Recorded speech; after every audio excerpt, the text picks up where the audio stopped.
The rain hadn't stopped for hours.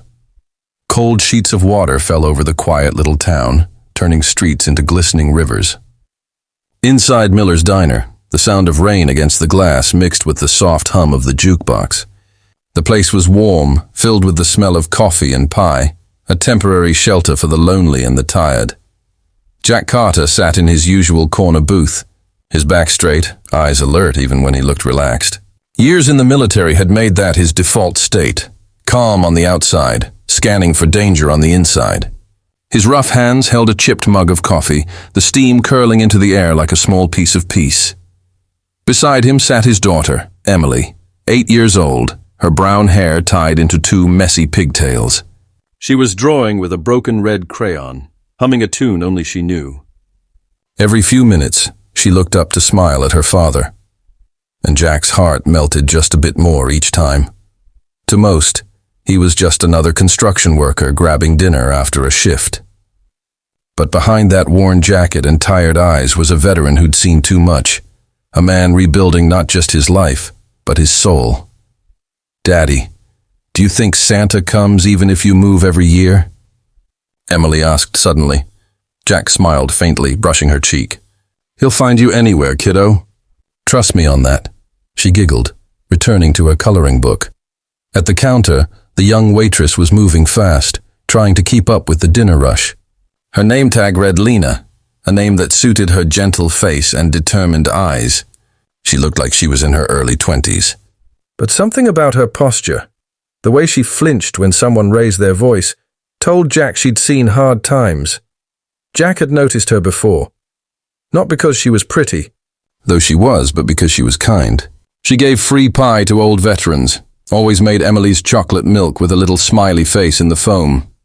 She reminded him of people who still believed in good. Then the door slammed open. A tall man in a tailored gray suit entered, shaking rain from his coat. He had that unmistakable aura, money mixed with arrogance. His watch gleamed like it could buy the whole diner. He walked straight to the counter, his cologne cutting through the smell of coffee. "Hey, sweetheart," he said loudly, waving his credit card. "Get me a whiskey, neat." Lena gave a polite smile. "Sorry, sir, we don't serve alcohol here." The man frowned, annoyed. "Then make me something strong. You know, something to warm me up, and maybe a smile with it." Lena hesitated but nodded, making him a cup of hot coffee. When she placed it down, he caught her hand. Too tight, too long. "You've got soft hands for a waitress," he said, leaning closer. "What's a pretty girl like you doing here, huh? You could be in my office, earning real money." Lena tried to pull her hand away. "Please, sir, you're hurting me." He smirked, tightening his grip. "Oh, come on, don't be shy." The sound of a chair scraping across the floor cut him off. Jack stood up, slowly, the kind of slow that made people instinctively step back. His eyes were steady, voice low but sharp. "Let her go." The whole diner went silent. Even the jukebox stopped, as if holding its breath. The man turned, annoyed. "Excuse me?" Jack took a step forward. "You heard me," the man laughed. "Do you know who I am?" Jack's voice didn't change. "Doesn't matter," the man sneered. "Buddy, this isn't your business." Jack was close enough now to see the man's gold cufflinks. "It became my business when you put your hands on her," Lena whispered. "Please, it's okay." But Jack shook his head. "No, it's not." For a moment, the man's confidence wavered. He looked into Jack's eyes and saw something unsettling. Not anger, but calm power. The kind of calm only someone who's faced death before can have. He released Lena's hand. "Fine, whatever." He turned to leave, muttering, "Crazy veterans everywhere." Jack's hand shot out. Not to hit him, but to stop him. "You apologize," the man spun around. "What did you just say?" "You heard me," Jack said quietly. "You don't leave until you apologize to her." The man's face went red. "You have no idea who you're talking to." Jack stepped closer, his voice dropping lower. "Neither do you."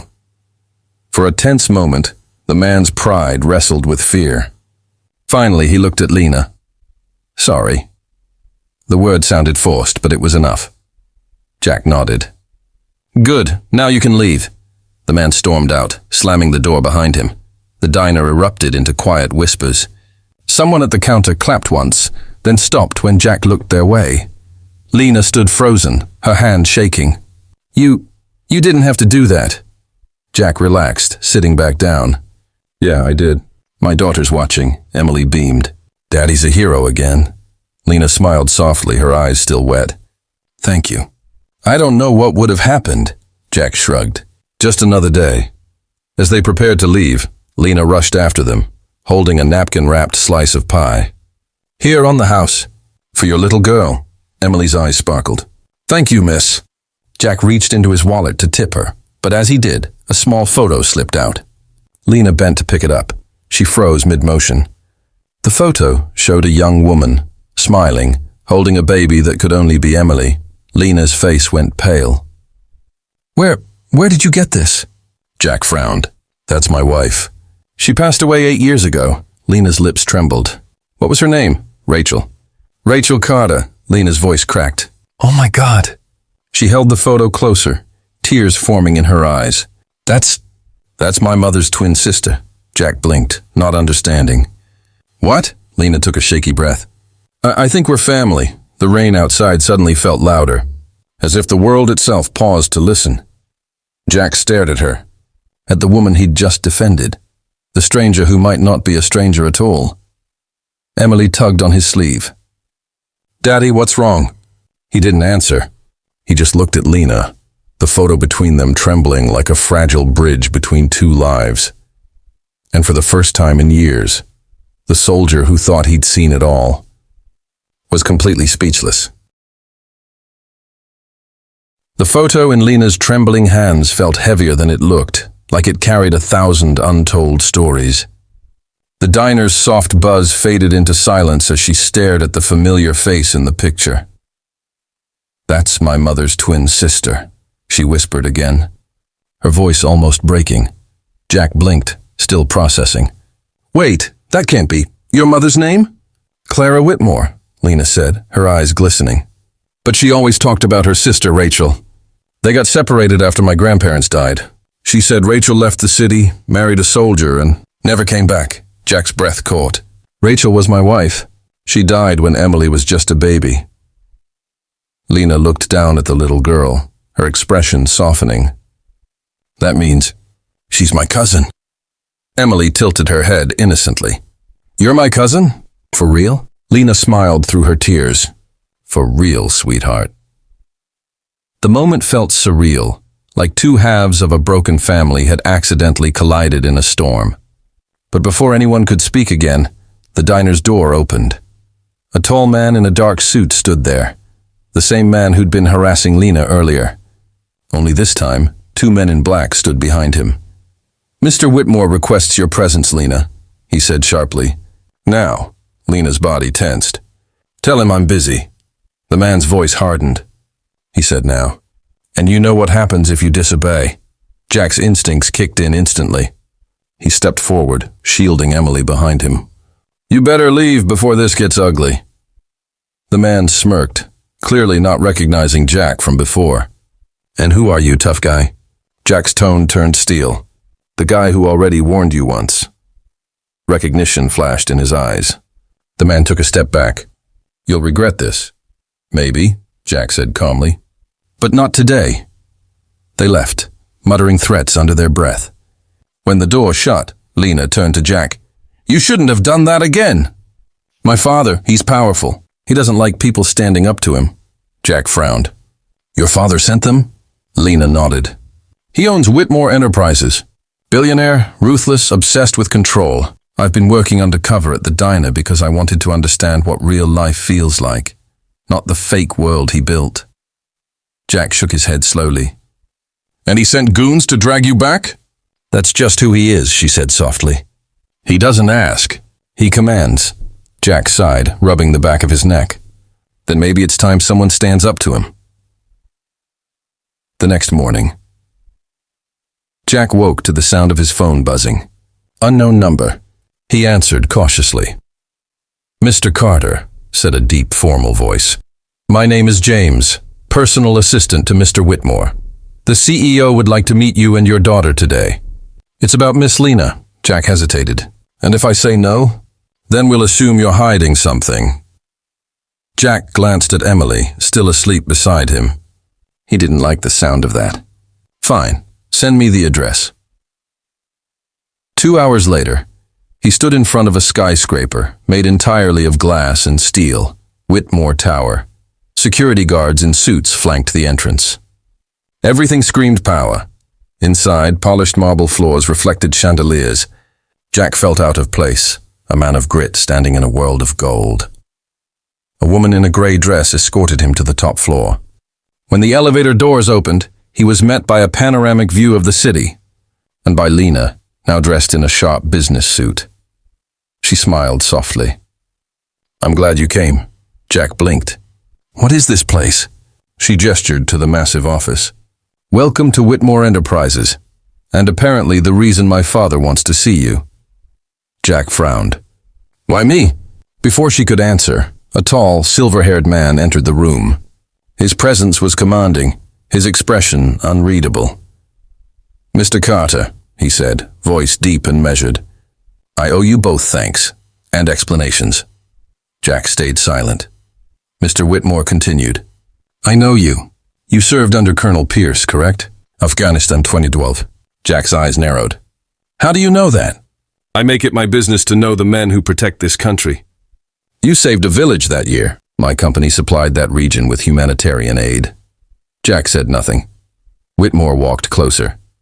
"You saved my daughter last night. Twice, actually." "Most men wouldn't have dared." Jack crossed his arms. "I didn't do it for you." "I know," Whitmore said, almost smiling. "That's why I respect it." Lena stepped forward. "Dad, you owe him more than respect.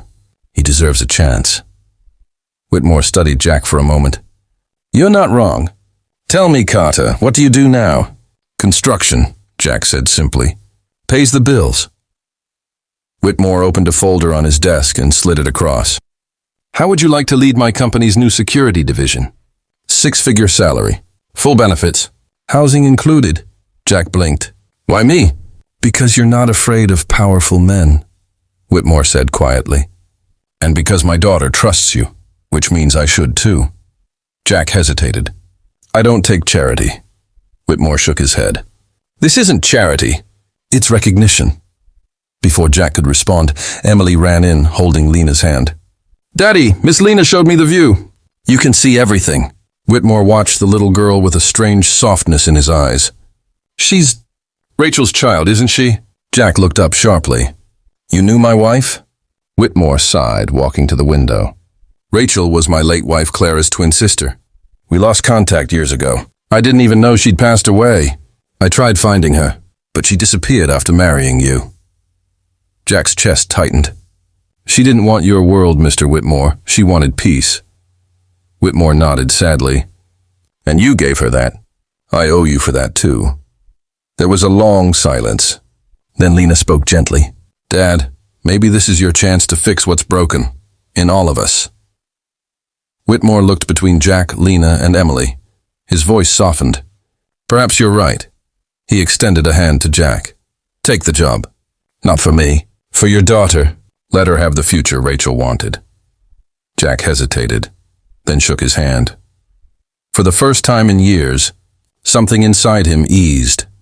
Later, that night, as they left the building, the city lights shimmered like distant stars. Emily skipped beside her dad, humming the same tune from the diner. "Daddy, are we rich now?" she asked innocently. Jack chuckled. "Not rich, kiddo. Just lucky." Lena smiled at them both. "You're more than that. You're family now." Jack looked at her, eyes warm. "I guess the universe has funny ways of bringing people together."